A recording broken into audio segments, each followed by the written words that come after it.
Hello and welcome to the Storm of Scripture. I'm Jeff Johnson. Today we're continuing our study in the book Bedrock of Christianity by Dr. Justin Bass. This is the 7th lesson and we're going to be looking at the last section of the creed found in 1 Corinthians chapter 15 verses 3 through 8. The last section of the creed is a list of appearances that Jesus made to his followers after he rose from the dead. We're going to be looking at as much information as we can glean from the other New Testament sources to talk about those appearances, and we'll be looking at why those appearance records are not as easily dismissed as some critics of Christianity would like to think. Thank you for joining me today as we examine the scriptures and the apologetics of Christian faith. Today we're going to look at the last half of the passage from 1 Corinthians that is the confession of faith. Let me just go back to that. 1 Corinthians 15 verses 3 through 8 is that confession of faith that we are studying in detail. I'll read it for us. For what I received I passed on to you as of first importance, that Christ died for our sins according to the Scriptures, that he was buried, that he was raised on the third day according to the Scriptures, and that he appeared to Cephas and then to the 12. After that, he appeared to more than 500 of the brothers and sisters at the same time, most of whom are still living, though some have fallen asleep. Then he appeared to James, then to all the apostles, and last of all, he appeared to me also as to one abnormally born. So we have taken this passage phrase by phrase, almost word by word, but today we're going to look at this whole last section. All of the appearances that Paul mentions at the end. Probably the actual memorized confession, the creed part of this, probably ended with, he appeared to Cephas and then to the 12. That's probably where that original creed ended. But Paul extends that to other appearances of Jesus that he knew, and of course his own personal one. But the recurring words over and over through this section are, he appeared. He appeared, he appeared, he appeared. And that's one of the reasons why we think that this is not just Paul's wording, but that he's using the wording of a creed that was passed on to him, because he doesn't describe Jesus post-resurrection in the phrase, but because the creed uses it to say he appeared to Cephas and then the 12, Paul continues that pattern with all of his appearances to the various people he mentions. But he appeared. This is an important point, that Christ rose from the dead and had a continuing and ongoing influence on the people who had faith in him. He appeared to them. It wasn't just a one-day event, like, oh, he was resurrected and then he was gone. But he was instead experienced in person by several people over a period of time after his resurrection. From a documentary by Peter Jennings, during his time as a news anchor, he did a mini-series study on Jesus. This is from the last of those episodes. Justin Bass, in his book that we're using for our study here, he quotes from this interview, I know in their own terms what they saw was the raised Jesus. That's what they say, and all the historic evidence we have afterwards attests to their conviction that that's what they saw. I'm not saying that they really did see the raised Jesus. I wasn't there. I don't know what they saw, but I do know that as a historian that they must have seen something. Everybody agrees, believer or non, that they saw something. They experienced something. Now, what follows then is, what's the most rational explanation for what they saw? Did they all just hallucinate? That's what the non-believers tend to say, that everybody in the list that Paul gave hallucinated seeing Jesus. Or it was just a figment of their imagination. It's just not a reasonable conclusion, because hallucinations are private events. A person can have a hallucination. 500 people are not going to have a hallucination of the same thing. That just defies it. And even if we consider the one-offs, the Cephas, Peter, James, Paul, 3 people are not going to experience the same hallucination to see the same thing of Jesus alive again. That's just not reasonable. All hallucinations by any scientific investigation are unique to each person who has them and are based on their own personal experiences. And even in their day, people did report seeing ghosts, seeing people who had died, and seeing them again at a later point. But they all understood that they were visions or a ghost or something. They never said the person was alive again, raised from the dead. They just said, I saw the person again. But they always understood that they were seeing somebody who was still dead, but that they were seeing their spirit or something about them, having a vision of them in the other world, not that they rose from the dead. That just wasn't the way they talked about that. And as N.T. Wright mentioned in his interview beforehand, there were other Messiah figures. It's not like Jesus' messianic claims made him stand apart and his disciples somehow different and more prone, because there were messiahs of different kinds and people believed that they were to their death, that they were the Messiah. But they never claimed that they rose from the dead. As N.T. Wright said, they found a different guy and said, oh, well, the one who died couldn't have been the Messiah, so it's a new guy. Or they just gave up the fight altogether.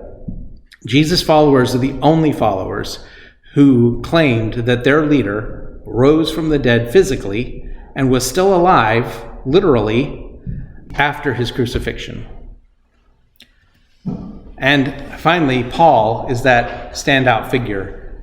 People do not hallucinate a resurrected enemy. Paul was more than happy that Jesus was dead when he was on that road to Damascus and before that, when he stood beside the stoning of Stephen and approved of it. He wanted Jesus to be dead, and he wanted Jesus' followers to be dead, or at least imprisoned so they wouldn't keep making more of them. So for Paul to see Jesus risen from the dead and then to change his whole life around that event, that's not a hallucination. That's no figment of Paul's imagination. He wouldn't have imagined it. Not likely. A close friend, a family member might, but not Paul. Not that day. It doesn't make sense. Well, let's talk about one of his close friends, though. Cephas is how he's mentioned in the creed that Paul quotes. Peter is how he's known more commonly in our circles. He says there in 1 Corinthians 15, verse 5, he appeared to Cephas. Paul uses his name Cephas a lot. We don't tend to use it, but apparently Cephas was still a common way of talking about him during his lifetime. In Luke 24, verse 34, we see an affirmation that Cephas / Peter / Simon was actually the first person to see Jesus after the women in the garden, the women who actually went to the tomb and found it empty. After them, it was Cephas. In in Luke 24:34, the Lord has risen and has appeared to Simon, were the words of the disciples when they spoke to the 2 men who had gone on the way to Emmaus, and then they come back from Emmaus, having seen Jesus on the road. And then when they get back with the rest of the disciples, they affirm, yes, the Lord has risen, and he appeared to Simon. And then Mark 16:7, there's a kind of oblique reference to Jesus appearing to Simon, in that when the angel talks to the women who came to the tomb, he tells them specifically to go tell his disciples and Peter, he's going ahead of you into Galilee. There you will see him just as he told you. So Peter gets a special call out by the angel, and then apparently was the first man to see Jesus risen from the dead. We might wonder why Paul and the creed he's quoting doesn't mention Mary Magdalene, who was the first person to literally see him from the dead. The best explanation we can have is that the creed was written as a way of explaining the faith to outsiders, to tell them what we believed as Christians, and to say that a woman saw Jesus would not have been an effective witness, because I didn't put it in here, but Josephus at one point is talking about how the testimony of women was not respected, not in a court of law and not in conversation.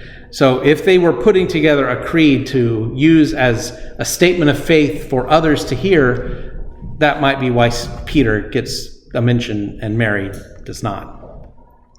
Also, an interesting point that Dr. Bass, Justin Bass, in his book makes on this issue is that clearly Paul and Luke see Peter as being that first disciple to have seen Jesus after his resurrection, first male disciple. And yet we have no record of that event. It's reported to the people from Emmaus secondhand. Yes, Jesus appeared to Simon. It's reported so briefly by Paul, but we don't have any idea of what they said to each other, whether Peter met him near the tomb, or where or when that happened. We don't have any description of that. And that is an interesting fact, because some people would say that the testimony of the Gospels are imaginative literature, that whoever wrote this is making up stories about Jesus to explain why Christians think something about Jesus, but they're backwards writing the stories to justify their faith in Christ, sort of thing. But if that was the case, why not write a scene where Jesus reveals himself to Peter? It was clearly believed by the early Christians that Peter was the first one to see Jesus, the first male disciple. I'm going to keep qualifying that because I don't want to discount Mary. It's a very important thing, and the Gospels give the full account. So two points here. The Gospel writers, who were writing for other Christians so that the Christians could understand their own tradition, they told the whole thing exactly as it happened, warts and all, and the woman in the cemetery was the first one to meet Jesus alive. That's just what happened. On the other hand, they did not feel free to make up a story about Peter meeting Jesus. Even though they knew he did, they did not create an imaginative scene where that happens. Why wouldn't they if they felt free to do that with everything else about Jesus in their gospel? It's just not logical. So this testimony is just affirming that what we have in the Gospels are actual stories about Jesus and not imaginative ones. Because if that were the case, they certainly would have made up a story about Peter meeting Jesus. Justin Bass goes into this in his book. There's a suggestion that it's a chronological list because it ends with himself as the last one to see Jesus alive, and he sort of builds up to that. But if he was going in order of church prominence, surely James would have been there right next to him, because as we see in Acts, James was ahead of the Jerusalem believers, it seems.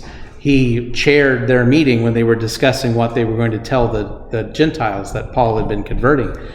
I think if that were the organizing principle, that James would have been right there next to Cephas. But then he does appear to the 12. As 1 Corinthians 15:5 says, he appeared to Cephas and then to the 12. And we can see in Mark 16:14 is that kind of summary statement about Jesus meeting the 12 apostles in the upper room. Later, Jesus appeared to the 11 as they were eating.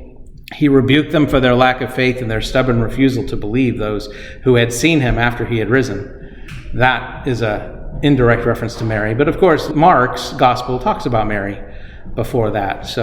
But here is that scene where Jesus appears to the disciples. Mark calls them the 11. Paul calls them the 12. Justin, again, in his book, goes into some reasons for why the 12 would have become a common reference for those closest disciples who had walked with Jesus through his earthly ministry as well. That the number 12 was symbolic beyond simply being the actual number of disciples, which it was, but after Judas died, technically there were only 11, but the number 12 and the reference of them as the 12 had kind of caught on as a symbolic, if you will, term for that group. And I found this interesting in Luke. Luke has Jesus coming to that group of 12 or 11 and greeting them with "Peace be with you." It's an unusual greeting for Jesus. I don't believe he had greeted another group with that exact phrase until after his resurrection. I'm thinking in the back of my head, this is probably the word shalom, because this is recorded in Greek, but Jesus probably greeted them in Aramaic or Hebrew and would have said shalom as he entered the room. A common greeting, but probably not one that Jesus used until after his crucifixion and resurrection. And I think that's meaningful because it was Jesus' death and resurrection that brings us peace. He was now greeting them with shalom because there could now be peace between us and God. Isn't that what Paul says in Romans? He said, Jesus has made peace between us and God. Jesus greets them with that phrase, shalom, or peace be with you. And this is one interesting commonality between Luke in the Synoptic Gospels and John in his Gospel. They're often very different in the way they say things, but John, when he describes the scene of Jesus meeting with the others in that upper room, he also greets them with peace be with you, the exact same phrase. And again, later when Thomas rejoins them because he wasn't there that first time, he comes in and his first words to them are, peace be with you. Just an interesting fact that Luke and John, different in so many ways, they are common in the fact that when Jesus came back and he met first with his 12 disciples as a group, he met them with the word peace, shalom. When they said ghost, they mean a spirit image of someone who had died? Because he mentioned the word ghost. So back then, what does ghost mean? Oh, we're talking back in Luke when they thought they saw a ghost. Okay. Like when the witch at Endor brings Samuel back to speak with Saul, he's a ghost. Samuel wasn't resurrected by that witch or in that moment. It was his spirit speaking to Saul. And here they see Jesus and they think he's a spirit, a ghost. He proved to them he was not, because he had tangible physical flesh. He was alive again. Not their imaginations, not a vision. He was alive again, had defeated death. Even John makes the point that he ate fish with them and it was hungry. A ghost isn't hungry. Ghosts don't eat. But Jesus was there and he ate. Then he mentions the 500. He says in 1 Corinthians 15:6, after that he appeared to more than 500 of the brothers and sisters at the same time, most of whom are still living, though some had fallen asleep. And again, even the most skeptical of New Testament scholars, they accept first that 1 Corinthians was written by Paul, and when it comes to this verse, they accept that he is making an argument that you could go to Jerusalem and find that some of these 500 people and ask them, did you see Jesus? And they would say yes. He is actually laying down a test of his veracity. You can go talk to them. They saw him too. It's no question that he's talking about that. Now the question is, do we have any record of Jesus appearing to these 500? Or is this really the only place? Now it is true that nowhere else is the number 500 mentioned. Justin, in his book, speculates that it might have been on the mountain in Galilee when Jesus had met with his disciples and given them the Great Commission. And he makes that point this way. In Matthew chapter 28, verse 10, we read, then Jesus said to them, don't be afraid. Go tell my brothers that they should go to Galilee, and there they will see me. And then verses 16 and 17 are right before the Great Commission. So the 11 disciples proceeded to Galilee, to the mountain which Jesus had designated for them. And when they saw him, they worshipped him, but some doubted. So 2 points that Dr. Bass makes in his book. First, in the summary of Paul, it's 500 of the brothers. The brothers. That's the same word that is used in Matthew 28:10 to describe the group of people who should go to Galilee. The brothers. They should go to Galilee, and there they will see me. So could be at least an overlapping group, if not all 500 of them that are in this group. And then the 11 go to the mountain which Jesus had designated for them. They go to this mountain. We don't have a record of the mountain specifically being designated, but apparently that was part of the instruction. You go to Galilee, and this particular mountain is where I'll meet with you.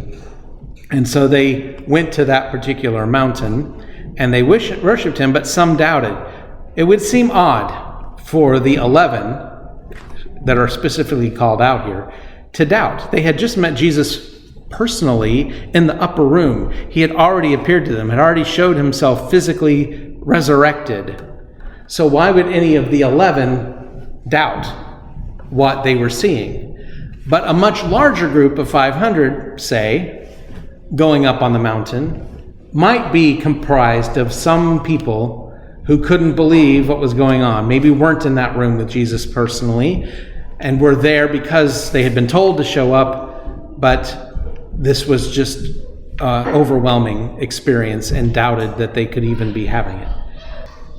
I think he makes a valid point that there is at least a hint that there were more than 11 on that mountain, and if there were more than 11, it could have had some overlap with the 500 that Paul mentions in his recitation of the appearances. And we know this isn't when Jesus ascended, because he ascended from the Mount of Olives near Jerusalem. So this whole experience in Galilee on this mountain was not the Mount of Ascension. It was a different one where he gave them this commission in Galilee. And then he says James. He appeared to James in 1 Corinthians 15:7. This is also a remarkable consideration, because during Jesus' earthly ministry, the brothers were not supportive of Jesus' teaching and walking around. We see them going to confront Jesus on a couple of occasions in the Synoptic Gospels. In John's Gospel, in John 7:5, he just says flat out, even his own brothers did not believe him. The brothers, including James, the brother of Jesus, were not believers during his earthly ministry. Now, what changed their attitude?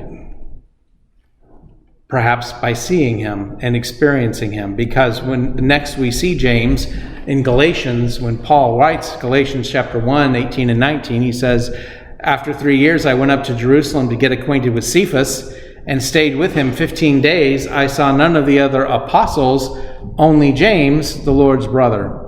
So in a very short term, we talked about how close this is to Jesus' resurrection. Probably within a year of Jesus' resurrection is the time when Paul goes to Jerusalem to meet with Peter. And in that relatively short period of time, James has transformed from a skeptic to an apostle, one of those who felt particularly called and sent to preach about Jesus. So what could change that? Certainly, if James saw his brother alive from the dead again, that would change his tune about Jesus' ministry.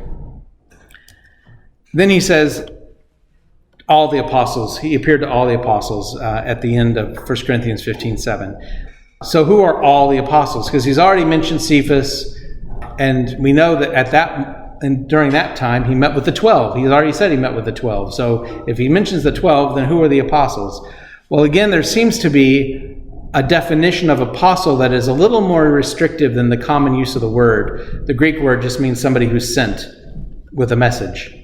Every Christian is an apostle in that generic sense of being sent by Jesus to go tell the word. But there was apparently some in between that and the 12. The 12 were like the smallest group that the apostles could refer to, and then all Christians are the broadest group that apostles could refer to. But somewhere in between there is a use of the word apostles that probably means people who saw Jesus alive again. Probably means those who witnessed the resurrection and had been maybe part of that ministry of Jesus beforehand.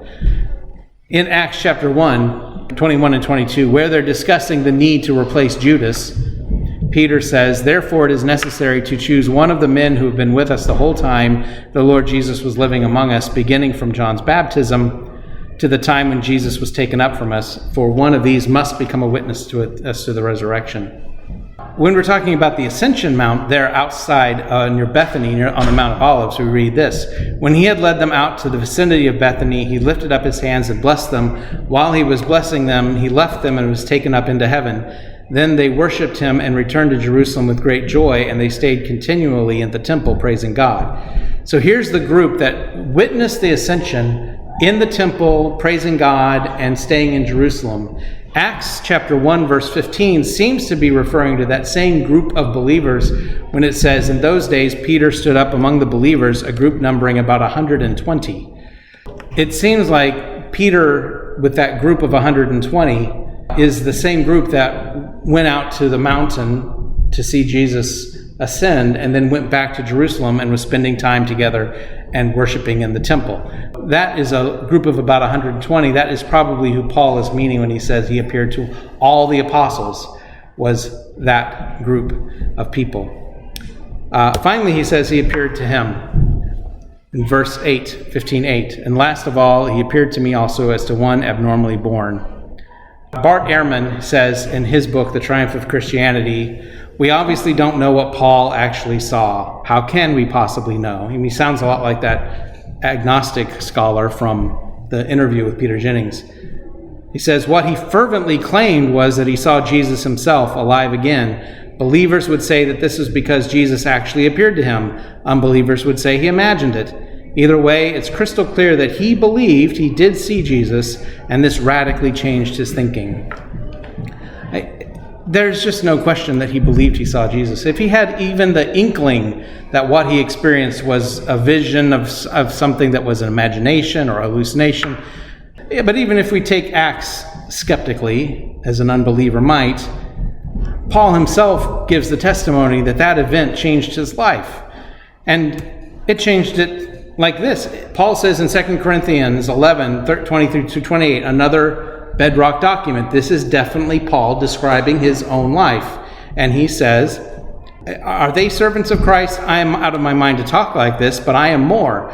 I have worked much harder, been in prison more frequently, been flogged more severely. I've been exposed to death again and again. 5 times I received from the Jews 40 lashes minus 1. 3 times I was beaten with rods. Once I was pelted with stones. 3 times I was shipwrecked. I spent a night and a day in the open sea. I've been constantly on the move. I've been in danger from rivers, in danger from bandits, in danger from my fellow Jews, in danger from Gentiles, in danger in the cities, in danger in the country, in danger at sea, and in danger of false believers. I have labored and toiled and have often gone without sleep. I have known hunger and thirst and have gone without food. I have been cold and naked. Besides everything else, I face the pressure of my concern for all the churches. I wanted to throw that last part in there because his writing to those churches makes up nearly half of our New Testament. How could a man who imagined Jesus live like that for him? It was not his imagination. He saw Jesus. I mean, that's the bottom line. Jesus appeared to Paul and to all the rest. He rose from the dead, appeared, and he changed Paul's life as he should change ours. Thank you again for coming along with this study in Justin Bass's book, The Bedrock of Christianity. I hope this study has been a blessing to you. Please make a comment under the YouTube channel if you'd like to give me some feedback. Be blessed, and I look forward to our next opportunity to study the treasures in the biblical text.